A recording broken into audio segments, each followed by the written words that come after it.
Kapag tumigil sa pagsasalita ang isang babae, nawawala ng kontrol ang karamihan sa mga lalaki at kumakapit sa kanyang kawalan na parang taong nalulunod sa isang piraso ng kahoy na adrift. Pero ang mga matatalino, pinapino nila ang kanilang determinasyon hanggang maging hindi matitinag na bakal sa pamamagitan ng paggamit sa katahimikang iyon bilang panunulid. Pakinggan mong mabuti, kapatid. Ang kanyang pagbalewala ay isang revelasyon, hindi pagtanggi. Tinatanggal nito ang mga ilusyon at pinipilit kang harapin ang walang palamuting katotohanan ng iyong sariling lakas. O wala man lang, natutukasan natin ang mga mabibigat na katotohanan sa madilim na mundong ito ng kapangyarihan at pagnanasa, kung saan ang mga damdamin ay naglalaban na parang mga sinaunang mandirigma. Nararanasan mo na ang nakakadiring pakiramdam ng isang hindi nabasang mensahe at ang mahinang alingawngaw ng kanyang tinig. Nagkakalat ang lipunan ng mga kasinungalingan. Habulin mo ang iyong mga layunin, huwag sumuko, at ipakita ang iyong halaga. Ngunit yan ang bitag. Ginagawang pulubi ang mga pinuno. Babasagin natin ang mga gapos na yon. Tatalunto natin ang katahimikang ito bilang mga nagwagi kaysa bilang mga biktima, humuhugot ng lakas mula sa matatag na apoy ni Marcus Aurelius at sa malalim na hangarin ng tao. Handa ka na bang gawing tagumpay ang kanyang pagsubok? O magpapatuloy ka bang maging alipin ng ping ng pagpapatunay? Batas number 1. Isinusuko ng tagapursigi ang kapangyarihan. Tingnan ang dinamika. Umakyat ang instinktong ito. Habulin siya, bahabahin ng mga text, manghingi ng paliwanag na parang batang hindi nabigyan ng laruan. Kapag siya'y lumalayo, naglalaho sa kawalan. Ito ang kamangmangan ng karaniwang tao, isang padalos-dalos na pagsuko na mas malakas na nagpapakita ng kahinaan kaysa anumang pag-amin ng kasalanan. May psikolohikal itong ugat sa kapit ng kakulangan. Ang kanyang katahimikan ay nagiging nakaka-addict na blankong espasyo habang tumataas ang dopamine bilang tugon sa ating pagnanasa sa ipinagkakait. Ang pag-react mula sa takot sa halip na mula sa lakas ay tinutukoy ni Nietzsche bilang moralidad ng alipin. Tulad ng sinabi ni Epictetus, hindi ang nangyayari sa iyo ang mahalaga, kundi kung paano ka tumutugon. Ang paghahabol ay takot, hindi pagnanasa. Sinisira nito ang polaridad ng lalaki kung saan ikaw ang nangunguna at siya ang sumusunod sa pamamagitan ng pagpapakita ng pag-asa. Dahil binabaliktad nito ang natural na kaayusan, ginagawang premyo siya at ikaw ang nanghihingi. Ang pagiging nangangailangan ay nagtutulak palayo. Isipin mo ang eksenang ito mula sa isang pelikula. Ang ulan na tumatama ng parang may sisi sa iyong bintana sa kalagitnaan ng gabi. Ang huling mensahe niya, na ilang oras nang nakalipas at hindi pa nasasagot, ay nagpapasilaw sa iyong telepono ng may pang-aasar. Habang nanunog ang iyong puso, nag-type ka, "Hey, kumusta na? Namimiss ko ang usapan natin." I forward. "May masasama ba akong sinabi?" Ang sumunod na tanong. Walang sumunod. Umiigting ang monologo sa iyong isipan. Bakit hindi siya sumasagot? Pakiramdam ko may koneksyon tayo. Samantala, nagwa-browse siya sa kanyang feed. Nakang-isi ng palihim habang pinagmamasdan ng iyong desperasyon. Marahil hindi ito kalupitan, kundi pagsubok lang sa iyong determinasyon. Ang aral, itigil ang paghahabol at bawiin ang iyong trono, ay tumama na parang kulog. Ang pagsunod sa shadow integration ni Jung sa pamamagitan ng hindi paghahabol sa kanya, ay nangangahulugang harapin mo ang iyong panloob na kawalan nang hindi ito ipinupukaw sa kanya. Kapatid, huwag kang matitinag. Mag-focus ka sa sarili. Pumunta ka sa gym, kung saan pinapalayas ng pawis ang mga demonyo. Itaguyod mo ang iyong trabaho. Lumikha ng mga sibilisasyon mula sa abo. Bakit hindi siya bumabagsak? Tanong niya matapos basahin ang iyong mga kwento, na nagpapakita sa iyo bilang kalmado, may kontrol at umuunlad. Ang kawalang katiyakan na yon, nanalo ka na. Ang pagpipigil ang nagwawagi sa laban. Ang paghahabol ang natatalo sa laro. Isipin mo ito. Ilang beses ka nang naghabol at nakita mong naglalaho ang respeto na parang hamog sa umaga. Batas 2. Ang kanyang katahimikan ay sadyang laban.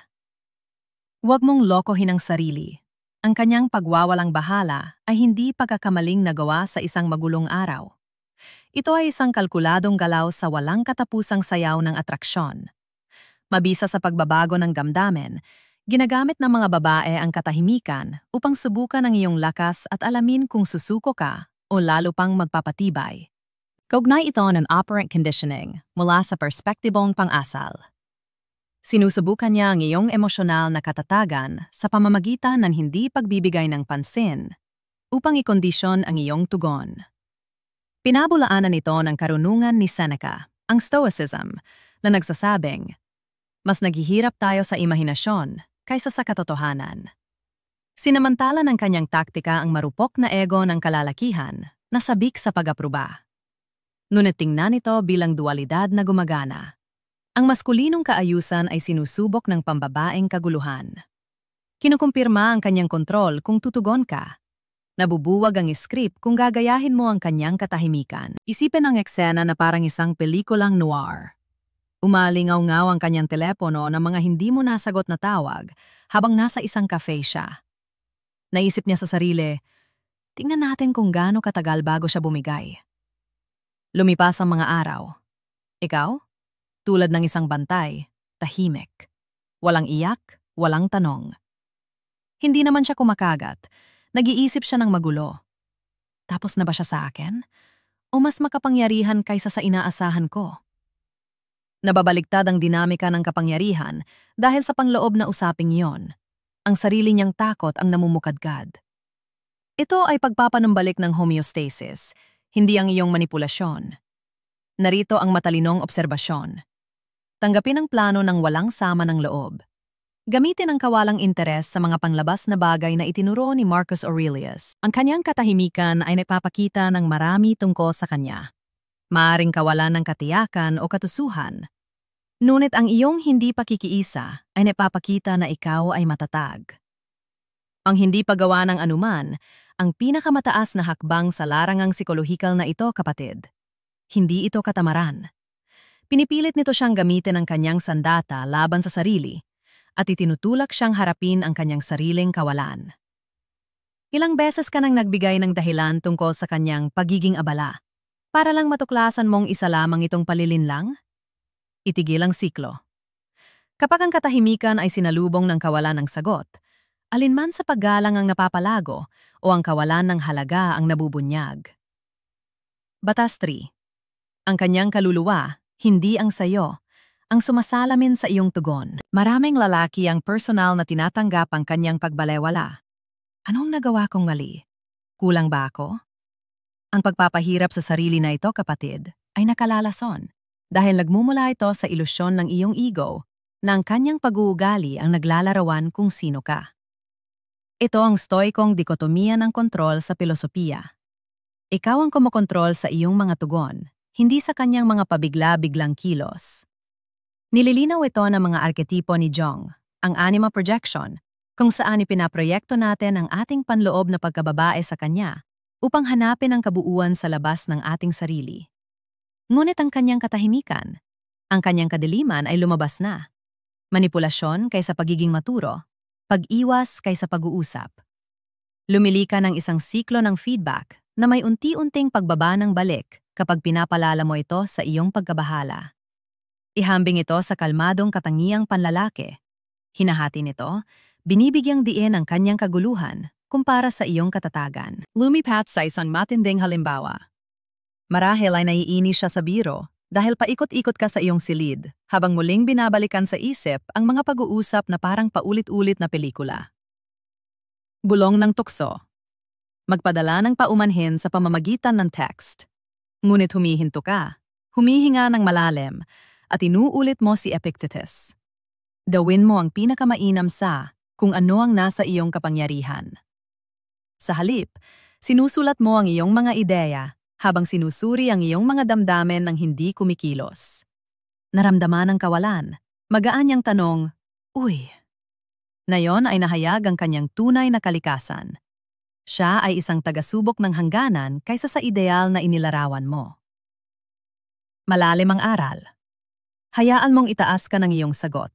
Pinipilit mong harapin niya ang kanyang mga estratehiya sa pamamagitan ng pagtangging sumuko. Tungkol ito sa pagpapalakas, hindi sa pagsisi. Ang Übermensch, ayon kay Nietzsche, ay lumalampas sa pagtugon at lumilika ng kalooban mula sa paghihirap. Ang kanyang emosyonal na tanawin, kapatid, ay nailalarawan ng mga tuktok ng kapanatagan o mga alon ng kawalang katiyakan. Ang sayo, isang kuta. Kailan naging pinagmumulan ng pang-akit ang pag-aalinlangan sa sarili? Bawiin mo ang iyong kwento. Habang nananatiling hindi nagbabago ka, hayaang magsilbing salamin niya ang katahimikan na sumasalamin sa kanyang mga desisyon. Batas 4. Ang bagyo ay nalalampasan ng katahimikan ng isang lalaki. Ang mga salita ay nagiging sandata na nakatuon sa loob sa harap ng kanyang kawalan. Patuloy na mga mensahe, mga pagbibigay katwiran, at mga pakiusap na tumatagos sa kawalan, tinatanggal ang mga patong ng bangal sa bawat pag-click. Ayon sa pagsasuri, ang labis na paggamit ng salita ay sanhi ng psikolohikal na pag-iwas sa kawalang katiyakan na kinamumuhian ng mga circuit ng dopamine, ang pangamba sa kalabuan. Ang sinaunang kasabihan, magsalita ka lamang kung mapapabuti ang katahimikan, ay pinaikot ng stoicismo. Ikaw ay isang lalaking misteryo na tumatanggi sa usapan ng mga lalaking mas mababa. Ang iyong katahimikan ay hindi kawalan, kundi presensyang pinalakas. Dito, namumulaklak ang polaridad. Ang iyong matatag na dam ay nakakatagpo ng kanyang pambabaeng daloy, na lumilikha ng pressure na sa huli ay sumabog pabor sa kanya.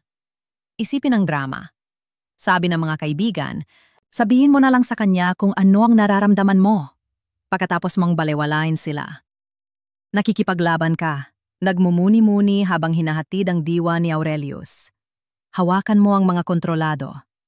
Tahimik kang nag-post makalipas ang ilang araw, marahil isang larawan mo habang nag-ehersisyo, at mukhang napakasigla ka. Walang panlalait o mga pasaring, nabighani ang kanyang interes. Bakit tatahimik? Nag-aalala ba siya? Pinahirapan siya ng mga bulong sa loob. Natatangi siya, hindi mababali. Ang misteryong iyon? Mas makapangyarihan kaysa sa tula. Aral na itinanim na parang kalem. Ang katahimikan mula sa lakas ay naguutos ng paggalang. Hindi ito pagpigil, ito ay pagpili, paglilipat kung kailan sasali. Sa kulturang puspos ng pagpapatunay, kung saan ang mga lalaki ay sobrang pagbabahagi para kumonekta, ang iyong pagpipigil ay tumatayo bilang paglaban. Kapatid, gamitin mo ito. Hayaan mong habulin ng kanyang mga salita ang sayo. Rhetorical. Ilang monologo na ang nasayang mo para lang makuha ang paghamak. Hindi ka hinaan ng katahimikan. Ito ang kulog ng pagmamayari sa sarili, tumutunog sa kanyang mga pag-aalinlangan hanggang siya'y bumalik o tuluyang mawala, hindi karapat-dapat. Batas 5. Ang hindi pagkilos ang pinakamataas na gawa. Nananatili ang mito. Huwag gumawa ng anuman at mawawalan ka ng lahat. Pinipilit nito ang mga lalaki na mag-overcompensate, bumabomba ng mga pagsisikap na sumisigaw ng kawalan ng kumpiyansa, nalulunod ang potensyal sa dagat ng desperasyong pilit. Sa pag-uugali, ito ay loss aversion na gumaganap, pinalalakas ng ilusyon ng kakulangan. Ngunit sumasagot ang filosofiya, ang Wu Wei ni Lao Tzu. Aksyong walang pagsisikap sa pamamagitan ng hindi pagkilos. Umiikot ang stoicismo. Tiisin ng hindi nagkakagulo. Dito, ang hindi pagkilos ay hindi katamaran. Ito ay estratehikong kapanatagan na nag-iingat ng eneryang panlalaki para sa mga karapat-dapat na hangarin. Binabaliktad nito ang polaridad. Ginagawang tagapaghabol siya sa kanyang sariling isipan. Isipin ang mahalagang sandali. Ang katahimikan ay umaunat na parang matigas na kawad. Sumigaw ang likas na ugali. Ayusin mo! Ngunit ikaw ay lumihis. Ginagabayan ng enerya sa sarili. Binabasa si Epictetus sa liwanag ng sulo. Hinuhubog ang katawan at isip sa bakal na hurno ng gym. Napansin niya ang kawalan. Tinusok ang kanyang ego. Umuunlad siya ng wala ako. Dialogo sa kanyang isipan. Sobra ba ang ginawa kong pagpuwersa? Wakas na ba ito? Ang iyong wala ay nagiging lahat. Itinakda ang mga hangganan, pinaninindigan ng halaga. Ang malalim na aral.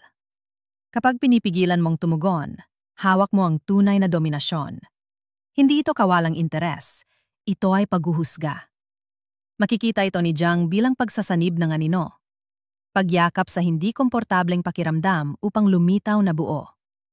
Kapatid, sa sayaw na ito, ang katahimikan ay nagpapagalaw ng mga bundok. Tumigil at magnilay.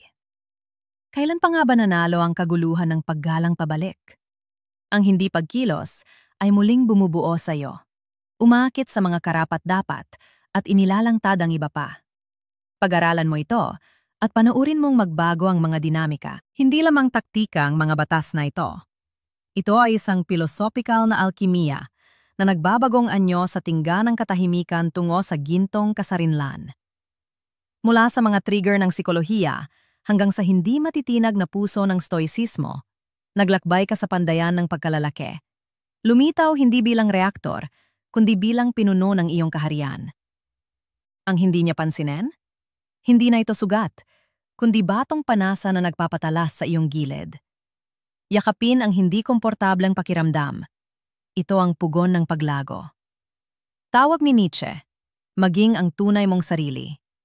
Sa mga relasyon, nangangahulugan ito ng pag-uutos ng respeto sa pamamagitan ng pagpipigil at pag-akit ng paghanga mula sa abo ng pangangailangan. Ngayon kapatid, sulyapin mo ang iyong kalooban. Ikaw ba ang lalaking naghahabol sa anino? O ikaw ba ang naglalabas ng sarili mong liwanag? Ibahagi sa mga komento. Ang iyong katahimikan ay nabasag, ang iyong kwento ay isang tanglaw para sa kapatiran. Kailan ka sinubok ng kanyang pag-ignore? Natumba ka ba o tumindig ka? Sabihin mo ang iyong katotohanan. Magkakasama, dinodumina natin ang katahimikan.